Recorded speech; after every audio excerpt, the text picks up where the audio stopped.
Hello అందరికీ, బయట చల్ల వర్షం పడుతుంది కదా. ఇప్పుడు వేడివేడిగా ఒక స్నాక్ చేసుకుందాము.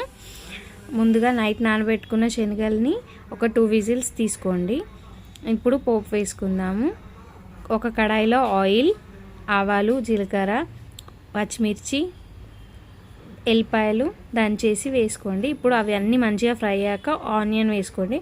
ఆనియన్ ఏంటంటే కొంచెం దీంట్లో పంటికి తగిలితే టేస్టీగా ఉంటుంది, సో అందుకే లాస్ట్లో వేయండి, స్పాష్ అవ్వకుండా ఉంటుంది. ఇప్పుడు కొంచెం పసుపు వేసి తర్వాత ఉడకబెట్టిన శనగలు వేసేసి మంచిగా కలిపేయండి. అవి మంచిగా కలిసాక దాంట్లో కొంచెం ఉప్పు, కొంచెం లైట్గా కారం, పచ్చిమిర్చి వేసాం కాబట్టి జస్ట్ అట్లా లైట్గా వేయండి. ఇప్పుడు చాట్ మసాలా కొంచెం వేయండి, అది ఇష్టం, ఆప్షనల్, వేసుకుంటే వేసుకోవచ్చండి, లేకుంటే లేదు.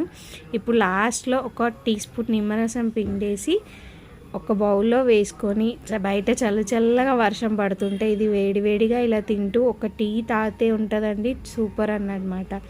ఇప్పుడు కొంచెం ఆనియన్స్ వేసుకొని తినండి. నేనైతే ఆనియన్స్, కొత్తిమీర పైన గార్నిష్ చేసుకొని తింటాను, చాలా టేస్టీగా ఉంటుంది. Thank you for watching. Bye bye.